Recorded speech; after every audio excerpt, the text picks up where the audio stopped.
అదే నిరుద్యోగులు కాంగ్రెస్ పార్టీ వచ్చిన తర్వాత 2 లక్షల ఉద్యోగాలు వస్తాయని చెప్పి గ్రూప్ 1 గ్రూప్ 2 అన్ని రకాల పరీక్షలు కూడా కాంపిటేటివ్ ఎగ్జామ్స్ పారదర్శకంగా పెట్టి మాకు న్యాయం జరుగుతుందని భావించింది. కాంగ్రెస్ ప్రభుత్వం వచ్చిన తర్వాత అనుకున్న స్థాయిలో 2 లక్షల ఉద్యోగాలు ఇవ్వకపోయినా సరే 50,000 ఉద్యోగాలు ఇచ్చింది.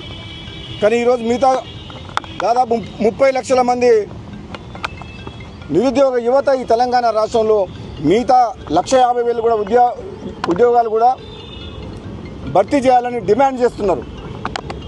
కాబట్టి నేను అందరికీ కూడా చెప్తున్నా, ఈరోజు నిరుద్యోగ యువకులకు మీరు ప్రత్యేకంగా నన్ను ఆహ్వానించడం వల్ల ఈరోజు మీకు ఒక అండగా ఉంటందుకు, ఒక శాసనసభ్యునిగా కాంగ్రెస్ పార్టీ ఎమ్మెల్యేగా కూడా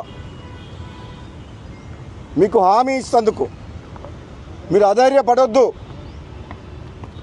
మీకోసం, మీరు కన్న కలల కోసం, మీ ఆకాంక్షల కోసం, యువత యొక్క ఆశయాల కోసం మీతో తోడుంటా, మీ వెనకాల ఉంటా, మీ ముందుంటా అని చెప్పి మీకు ఒక